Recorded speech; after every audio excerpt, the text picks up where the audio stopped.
Okay, thank you so much. Yes, നമുക്ക് ഇന്ന് ഈ ഒരു ആർ കെ മെഗാ നമുക്ക് ആർ കെ സർ വരുന്നതിന് മുമ്പായിട്ട് നമുക്ക് ഇന്നൊരു എംബറാൾ എക്സിക്യൂട്ടീവിന്റെ നമുക്ക് സഫർ എക്സിക്യൂട്ടീവിന്റെ ഒരു എക്സ്പീരിയൻസ് നമുക്ക് അവൈലബിൾ ആണ്, വാല്യുബിൾ എക്സ്പീരിയൻസ് അവൈലബിൾ ആണ്. ഇത് നമ്മൾ ഓരോരുത്തർക്കും നമുക്ക് ഈ ഒരു ബിസിനസ്സിൽ ഒരുപാട് മോട്ടിവേഷൻസ് തരുന്ന ഒരു എക്സ്പീരിയൻസ് നമുക്ക് കിട്ടുന്നുണ്ടാവാം.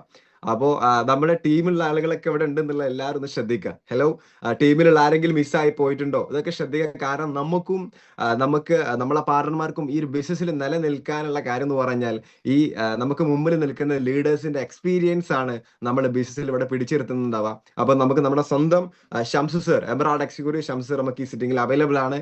സാർ നമുക്ക് വെൽക്കം ചെയ്യാം. Most welcome Shamsu sir, most welcome on platform. Thank you so much Jinesh sir. അടിപൊളി. വോയിസ് ഓക്കെ അല്ലേ ജിനേഷ് സാറ്? ഓക്കെയാണ് sir. Thank you. Good morning. ഒരു ഗുഡ് മോർണിംഗ് ഓപ്ഷൻ കൊടുക്കാൻ എന്തെങ്കിലും ഇതുണ്ടാ? 930 ആളുകളായിട്ടുണ്ട്. Good morning,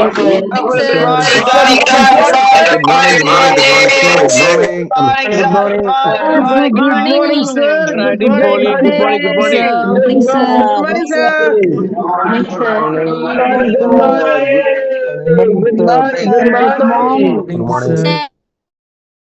so much. നമുക്ക് ടൈമില്ല, കാരണം നമ്മളെ മെയിൻ ഗസ്റ്റ് അവിടെ വെയിറ്റിംഗിലാണ്. അതിനിടയിൽ ചെറിയൊരു എക്സ്പീരിയൻസ് പറയാൻ വേണ്ടിയിട്ടാണ് എന്നെ വിളിച്ചിട്ടുള്ളത്. എൻ്റെ പേര് പരിചയപ്പെടുത്തി, പേര് ഷംസുദ്ദീനാണ്. സ്ഥലം മലപ്പുറം ജില്ലയിൽ മഞ്ചേരിയാണ്. ഒരു 3-3.5 വർഷം മുമ്പാണ് ഈ ഒരു ഓപ്പർച്യൂണിറ്റിയിലൂടെ ഞാൻ കടന്നു വരുന്നത്. ഈ ഒരു ഓപ്പർച്യൂണിറ്റിയിലേക്ക് കടന്നു വരുന്നതിന് മുമ്പ് പല ആളുകളും ഇപ്പം എന്നെ കാണുന്ന സമയത്ത് പല ആളുകളും വിചാരിക്കുന്നുണ്ടാവും, ഇവരെ പോലത്തെ എന്താ പറയുക, നല്ല രീതിയിൽ നല്ല നല്ല കുടുംബത്തിൽ നിന്ന് വന്ന, നല്ല ഫാമിലിയിൽ നിന്ന് വന്ന, നല്ല പൈസ ഉള്ള ആളുകളുടെ ഇടയിൽ നിന്ന് വന്ന ആളുകൾക്കാണ് ഈ ഒരു ഓപ്പർച്യൂണിറ്റിയിലൂടെ വിജയിക്കാൻ പറ്റുക എന്ന് വിചാരിക്കുന്നുണ്ടാവും. കാരണം ഇപ്പം എന്നെ കാണുന്ന സമയത്ത് പിന്നെ അലൻസോൺലിയുടെ അല്ലെങ്കിൽ ലൂയിസ് ഫിലിപ്പിൻ്റെ ഡ്രസ്സും കാര്യങ്ങളും, അതോടൊപ്പം തന്നെ വലിയ രീതിയിലുള്ള പിന്നെ ഐഫോൺ എടുക്കട്ടെ അല്ലെങ്കിൽ കാർ ആവട്ടെ, എല്ലാ രീതിയിലും നല്ല രീതിയിൽ കാണുമ്പോൾ പല ആളുകളും അങ്ങനെ വിചാരിക്കാറുണ്ട്. ചില ആളുകൾ പയ്യന്മാർ പറയുന്നത് കേൾക്കാം, ഇതെന്താ പിന്നെ അലൻസോൺലിൻ്റെ പരസ്യമാണോ സാർ എന്നൊക്കെ ചോദിക്കാറുണ്ട്. കാരണം ഡ്രസ്സൊക്കെ മൊത്തം അലൻസോൺലിയും ലൂയിസ് ഫിലിപ്പും അങ്ങനത്തെ പല ബ്രാൻഡഡ് ഡ്രസ്സുകൾ ഇട്ട് നടക്കുന്ന ആളായിട്ടാണ് ഒരു പക്ഷേ പല ആളുകളും എന്നെ കണ്ടിട്ടുള്ളത്. പക്ഷേ ഈ ബിസിനസ്സിലേക്ക് വരുന്നതിന് മുമ്പ് ഈ ബിസിനസ്സിലേക്ക് വരുന്നതിന് മുമ്പ് ഒരു കാലഘട്ടം ഉണ്ടായിരുന്നു. അതിനെപ്പറ്റി ജസ്റ്റ് ഒന്ന് സൂചിപ്പിക്കാം. ഞാൻ പറഞ്ഞു, പിന്നെ എൻ്റെ ലൈഫിൽ ചെറുപ്പത്തിൽ 3-ാമത്തെ വയസ്സിൽ എന്നെ സംബന്ധിച്ചിടത്തോളം എൻ്റെ ഫാമിലിയിൽ എൻ്റെ ഉപ്പാൻ്റെ അടുത്തുനിന്ന് പോന്നതാണ്. എൻ്റെ ഉമ്മ ഞങ്ങളെ എൻ്റെ അനിയത്തിനെയൊക്കെ കൂട്ടി പോകുന്നതാണ്. അതിനുശേഷം ഞാൻ താമസിക്കുന്നത് എൻ്റെ തറവാട്ടിലാണ്. തറവാട്ടിലെന്ന് പറഞ്ഞാൽ അമ്മാവന്മാരുണ്ട്, അമ്മായിമാരുണ്ട്, മക്കളുണ്ട്. അവരുടെ ഇടയിൽ താമസിക്കുന്നു. തറവാട്ടിൽ ഓൾമോസ്റ്റ് എൻ്റെ വല്യപ്പാക്ക് 12 മക്കളാണ്. അതിൽ 3 പേര് 3, 2, 5 പേരെങ്ങാനും പുറത്തു പോയിട്ടുള്ളൂ, പുറത്ത് വീടും കെട്ടിച്ചു വിട്ടിട്ടുള്ളൂ. ബാക്കി എല്ലാവരും അവരുടെ ഫാമിലി അടക്കം എല്ലാവരും തറവാട്ടിലാണ്. ആ തറവാട്ടിലേക്കാണ് ഞങ്ങൾ ഉപ്പാൻ്റെ അടുത്തുനിന്ന് തെറ്റിയിട്ട് വരുന്നത്. 1K ആയിട്ടുണ്ട്. അടുത്ത ലിങ്ക് സ്റ്റാർട്ട് ചെയ്യുന്നുണ്ടോ ദിനേശ് സാർ? 1000 ആളുകളാവില്ല എന്ന് വിചാരിച്ചിട്ടാണ് സെക്കൻഡ് ലിങ്ക് ഓപ്പൺ ആക്കാൻ ഞാൻ. 1000 ആളുകൾ ഒറ്റയടിക്ക് കയറും എന്ന് വിചാരിച്ചില്ല. Okay, thank you. അപ്പം ഞാൻ സെക്കൻഡ് ലിങ്കിലേക്ക് കയറാം, അതിപ്പോൾ ഫുള്ളാവും. അപ്പോൾ എനിവേ, ഞാൻ പറഞ്ഞു വന്നത്, ലൈഫിൽ ചെറുപ്പത്തിൽ നല്ല രീതിയിൽ ബുദ്ധിമുട്ട് അനുഭവിച്ചു പോകുന്ന ഒരു വ്യക്തിയായിരുന്നു ഞാൻ. തറവാട്ടിൽ ഇതേപോലെ ഭയങ്കര എന്താ പറയുക, ഭയങ്കര ക്രഷാണ്. അവിടെ ഒരുപാട് ആളുകളുണ്ട്, മക്കളുണ്ട്, അവരുടെ അടിയിലാണ് താമസിക്കുന്നത്. കിടത്തം എന്നൊക്കെ പറഞ്ഞാൽ അടുക്കളയിൽ കിടക്കേണ്ട ഒരു അവസ്ഥയാണ്. കാരണം അത്രയും ജനങ്ങളുള്ള ഒരു വീടാണ്. അങ്ങനെ അവിടെ നിന്നും വാടക വീട്ടിലോട്ട് മാറി ഉമ്മ ഞങ്ങളെയും കൊണ്ടുപോയി. വാടക വീട് എന്ന് പറഞ്ഞാൽ ഇപ്പം നിങ്ങൾ കാണുന്നത് പോലെ ഒരു വീടൊന്നല്ല. പണ്ടുള്ള ആളുകൾക്കൊക്കെ അറിയാൻ പറ്റുന്നുണ്ടായിരിക്കും, ഒരു പണ്ടത്തെ പീടിക എന്നൊക്കെ പറഞ്ഞാൽ ഓരോ പലക ഇങ്ങനെ എടുത്ത് വെക്കുന്ന ഡോറായിരുന്നു, ഇങ്ങനെ വെക്കാൻ പറ്റും. അങ്ങനത്തെ ഒരു പീഡിയ റൂമിലേക്കാണ് വാടകയ്ക്ക് മാറുന്നത്.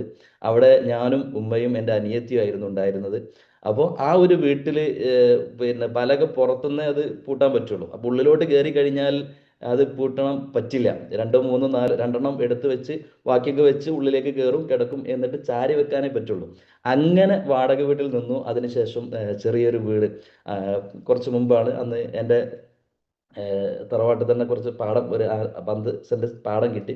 ആ പാടത്ത് ഒരു വീട് വെക്കാൻ വേണ്ടിയിട്ട് ഒരു അവസരം കിട്ടി. അവിടെ ഒരു ചെറിയ മണ്ണിന്റെ കട്ടൊക്കെ അതുകൊണ്ടുണ്ടാക്കിയ ഒരു വീട് ആദ്യമായിട്ട് ഞങ്ങൾ ഉണ്ടാക്കി. അതിലേക്ക് താമസം മാറി. അങ്ങനെ പോകുന്ന സമയത്ത് എന്നെ സംബന്ധിച്ചിടത്തോളം എൻ്റെ മനസ്സിൽ ലൈഫിൽ രക്ഷപ്പെടണം എന്ന ആഗ്രഹം ഉണ്ടായിരുന്നു. കാരണം ബാക്കിയുള്ള ആളുകളൊക്കെ രക്ഷപ്പെട്ടിട്ടുണ്ട്. അമ്മമാർക്ക് അത്യാവശ്യം നല്ല പിന്നെ പൈസ ഉണ്ട്. കാരണം അവരൊക്കെ ഗൾഫുകാരാണ്. ഗൾഫിൽ പോയിട്ട് നല്ല രീതിയിൽ പൈസ ഉണ്ടാക്കുന്നുണ്ട്. അവരുടെ മക്കളൊക്കെ നല്ല രീതിയിൽ പഠിക്കുന്നുണ്ട്. നല്ല രീതിയിൽ അവർക്ക് നല്ല ഡ്രസ്സ് കിട്ടുന്നുണ്ട്, നല്ല ഭക്ഷണം കിട്ടുന്നുണ്ട്. എല്ലാം കൊണ്ടും അടിപൊളിയാണ്. ലൈഫൊക്കെ അടിപൊളിയായിട്ട് പോകുന്നുണ്ട്. എന്നെ സംബന്ധിച്ചും എനിക്ക് വിദ്യാഭ്യാസം കഴിഞ്ഞാൽ, എൻ്റെ സ്കൂൾ ജീവിതം കഴിഞ്ഞ് കഴിഞ്ഞാൽ, എനിക്ക് വയസ്സായി കഴിഞ്ഞാൽ എത്രയും പെട്ടെന്ന് ഗൾഫിലേക്ക് പോകണം എന്നുള്ള ഒരു ചിന്തയായിരുന്നു മെയിൻ ഉണ്ടായിരുന്നത്. കാരണം അവിടെ പോയാൽ രക്ഷപ്പെടാൻ പറ്റും എന്നുള്ള ഒരു കാൽക്കുലേഷനിലായിരുന്നു. അങ്ങനെ സ്കൂൾ കഴിഞ്ഞു. അതിനുശേഷം ജോലിക്ക് ഇറങ്ങി. അതിനുശേഷം 21 വയസ്സാകാൻ വേണ്ടി വെയിറ്റ് ചെയ്തു. 21 വയസ്സായപ്പോഴേക്കും ഗൾഫിലേക്ക് കയറി. ഗൾഫിൽ കയറിയപ്പോഴാണ് എനിക്ക് മനസ്സിലായത് ഗൾഫിൽ പോയതുകൊണ്ട് പ്രത്യേകിച്ച് വലിയ കാര്യമൊന്നുമില്ല. അവിടെ ചെന്നാലും പിന്നെ രക്ഷപ്പെടണം എന്നുണ്ടെങ്കിൽ നല്ല രീതിയിൽ പണിയെടുത്തിട്ട് രക്ഷപ്പെടാൻ നടക്കുമോ എന്നുള്ളത്, പോസിബിൾ ആണോ എന്നുള്ളത് എന്നെ സംബന്ധിച്ചിടത്തോളം ഇരുത്തി ചിന്തിച്ചു. അങ്ങനെ വീണ്ടും നാട്ടിലേക്ക് തന്നെ 5 മാസത്തിന് ശേഷം നാട്ടിലേക്ക് തന്നെ റിട്ടേൺ വന്നു. ഇവിടെ വന്ന് വീണ്ടും ജോലി ചെയ്തു. ചെയ്യാത്ത ജോലികൾ കുറവാണ്. റബ്ബർ വെട്ടിയിട്ടുണ്ട്, ഓട്ടോ ഓടിച്ചിട്ടുണ്ട്, ടാക്സിയിൽ പോയിട്ടുണ്ട്, ഷോപ്പിൽ നിന്നിട്ടുണ്ട്. അങ്ങനെ ഒരുപാട് മേഖലകൾ ചെയ്തിട്ടുണ്ട്. അവസാനം എന്നെ സംബന്ധിച്ച് 1000 രൂപയിൽ സ്റ്റാർട്ട് ചെയ്ത എൻ്റെ ജോലി, ഒരു മാസം 1000 രൂപയിൽ സ്റ്റാർട്ട് ചെയ്ത എൻ്റെ ജോലി പടിപടിയായി കയറി 15,000 രൂപയിലേക്ക് എത്തി. ഇങ്ങനെ പോയി കഴിഞ്ഞാൽ, അപ്പോൾ ഇതിന് എൻ്റെ കല്യാണം കഴിഞ്ഞു, എനിക്ക് കുട്ടികളായി. ഇങ്ങനെ പോയി കഴിഞ്ഞാൽ എന്നെ സംബന്ധിച്ച് ലൈഫിൽ രക്ഷപ്പെടണം എന്ന അതിയായ ആഗ്രഹമുണ്ട്. പക്ഷേ ഈ 15,000 രൂപ വെച്ച്, അത് തന്നെ 2 ദിവസം ലീവാക്കി കഴിഞ്ഞാൽ ആ പൈസ കട്ടാണ്. ആ പൈസ 15,000 വെച്ചിട്ട് ലൈഫിൽ ഒന്നും ആവാൻ പറ്റില്ല. ഇനി എന്ത് എന്നുള്ള രൂപത്തിലേക്ക് ചിന്തിച്ചിരിക്കുന്ന സമയത്താണ് ഞാൻ വിചാരിച്ചത് ഒരു ഷോപ്പ് ഇടാം. ഒരു ഷോപ്പ് ഇട്ട് കഴിഞ്ഞാൽ ആ ഷോപ്പ് 1 അത് വിജയിച്ച്, 2 അത് വിജയിച്ച്, 3 ഇങ്ങനെ ഒരുപാട് ഷോപ്പുകൾ ഇട്ടുകൊണ്ട് വലിയ സക്സസ്ഫുള്ളിലേക്ക് എത്താം എന്ന് വിചാരിച്ചിട്ടാണ് എൻ്റെ ലൈഫിൽ ആദ്യമായിട്ട് ബേക്കറി കുൾബാർ ഞാൻ സ്റ്റാർട്ട് ചെയ്യുന്നത്. അന്ന് സ്റ്റാർട്ട് ചെയ്യാൻ എൻ്റെ കയ്യിൽ ഞാൻ പറഞ്ഞു 15,000 രൂപ കിട്ടിക്കഴിഞ്ഞാൽ ഒന്നും ബാലൻസ് ഉണ്ടാവില്ല. കാരണം ഫാമിലി ഞാൻ നോക്കണം, കുടുംബം ഞാൻ നോക്കുന്നത് കൊണ്ട് തന്നെ അന്ന് ഒരു രൂപ പോലും എൻ്റെ കയ്യിൽ ബാലൻസ് ഇല്ല. അഡ്ജസ്റ്റ്മെന്റ് ജീവിതമാണ്.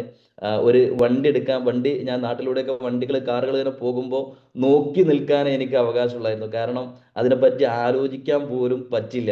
അങ്ങനത്തെ ഒരു ലൈഫ് സ്റ്റൈൽ ഉള്ള ആളുകളോട് നിങ്ങൾക്ക് ചോദിച്ചാൽ മനസ്സിലാവുന്നുണ്ടാവും, അല്ലെങ്കിൽ അത് അനുഭവിച്ചവരുണ്ടാവാം. കാർ ഇങ്ങനെ പോകുന്നു, ഷിഫ്റ്റ് കാറൊക്കെ പോകുമ്പോൾ ഞാൻ ഇങ്ങനെ ആലോചിക്കും, നല്ല അടിപൊളി ലൈഫല്ലേ അവരത്, അവരൊക്കെ ഒരു ഭാഗ്യല്ലേ എന്ന് ഞാൻ ചിന്തിച്ചിട്ടുണ്ട്. അങ്ങനെ ബേക്കറി കുൾബാർ കടം വാങ്ങിയിട്ടാണ് ഞാൻ സ്റ്റാർട്ട് ചെയ്യുന്നത്. സ്റ്റാർട്ട് ചെയ്ത് കുറച്ച് നല്ല രീതിയിൽ പോകുന്ന സമയത്താണ് കൊറോണ എന്ന് പറയുന്ന മഹാമാരി വന്നത്. കൊറോണ വന്നു. ഞാൻ സ്കൂളിൻ്റെ അടുത്തായിരുന്നു ഒരു ബേക്കറി കുൾബാർ സ്റ്റാർട്ട് ചെയ്തത്. സ്കൂൾ പൂട്ടി. പുറത്തിറങ്ങാൻ പറ്റാത്ത ആളുകൾക്ക് പുറത്തിറങ്ങാൻ പറ്റാത്ത അവസ്ഥയായി. പല ആളുകളും പിന്നെ പുറത്തിറങ്ങിയാൽ പോലീസ് അടിക്കുന്ന ഒരു അവസ്ഥ, ലോക്ക്ഡൗൺ വന്നു. അതിനുശേഷം ഞാൻ 8 മാസത്തോളം അത് ഇന്നല്ലെങ്കിൽ നാളെ ഈ ലോക്ക്ഡൗൺ അവസാനിക്കും, ആളുകൾ വീണ്ടും ഇറങ്ങും എന്ന് വിചാരിച്ച് മുന്നോട്ട് പോയി. പക്ഷേ ആ പോകുന്ന സമയത്തൊക്കെ വാടക കൊടുക്കണം, കറണ്ട് ബില്ല് കൊടുക്കണം, വരുമാനമില്ല, ചെലവ് കൂടി, വീണ്ടും കടത്തിൽ നിന്നും കടത്തിലേക്ക് പോയിക്കൊണ്ടിരിക്കുന്നു. ആ സമയത്ത് ഞാൻ ആ കട ഷോപ്പ് കൊടുക്കാൻ വേണ്ടി ശ്രമിച്ചു. പക്ഷെ ഒരാൾക്ക് പോലും ഷോപ്പ് വേണ്ട. കാരണം ഈ കൊറോണ എന്ന് അവസാനിക്കുന്ന ഒരു ഐഡിയ ഇല്ല. അങ്ങനത്തെ ഒരു സിറ്റുവേഷൻ. അതിനുശേഷം ഞാനത് ഫുൾ ടൈം വെറുതെ കൊടുക്കാൻ വേണ്ടി തീരുമാനിച്ചു. അതായത് ഒഴിവാക്കാൻ വേണ്ടി തീരുമാനിച്ചു. ഒഴിവാക്കിയിട്ട് അന്ന് ഏറ്റവും കൂടുതൽ കച്ചവടം നടന്നിരുന്നത് പലചരക്ക് മേഖലയിലായിരുന്നു. അങ്ങനെ പലചരക്ക് മേഖലയിലേക്ക് ഞാൻ പോയി. ഒരു പലചരക്ക് ഷോപ്പ് ഇട്ടു നാട്ടിൽ. പലചരക്ക് ഷോപ്പ് ഇട്ടപ്പോൾ ഉച്ച വരെ തുറക്കാൻ പറ്റുള്ളൂ, ലോക്ക്ഡൗൺ ആണ്. ഉച്ചയ്ക്ക് ശേഷം പിന്നെ തുറന്നു കഴിഞ്ഞാൽ പോലീസുകാർ എന്നോ പിടിക്കും. അങ്ങനെയൊക്കെയുള്ളൊരു സിറ്റുവേഷൻ. പക്ഷെ നല്ല രീതിയിൽ കച്ചവടമുണ്ട്. സാധനങ്ങൾ കൊണ്ടുവരുന്നു, അത് ചിലവാകുന്നു. കാരണം പുറത്തേക്ക് ആളുകൾക്ക് പോകാൻ പറ്റണില്ല. പിന്നെ കുറച്ച് ദിവസം കഴിഞ്ഞപ്പോഴാണ് എനിക്ക് മനസ്സിലായത് സാധനങ്ങൾ ചിലവാകുന്നുണ്ട് എന്നല്ലാതെ ക്യാഷ് കിട്ടുന്നില്ല. വളരെ കുറഞ്ഞ സമയം കൊണ്ട് 1 ലക്ഷത്തിന് മുകളിൽ സാധനം കടം പോയി. അങ്ങനെ അതും തന്നെ വലിയ നഷ്ടത്തിലേക്ക് പോയിക്കൊണ്ടിരിക്കുന്ന സമയത്താണ് ഞാൻ ദൈവത്തിനോട് എപ്പോഴും പ്രാർത്ഥിക്കുന്ന ഒരു കാര്യം, ദൈവമേ എനിക്ക് നല്ലൊരു അവസരം കൊണ്ട ലൈഫിൽ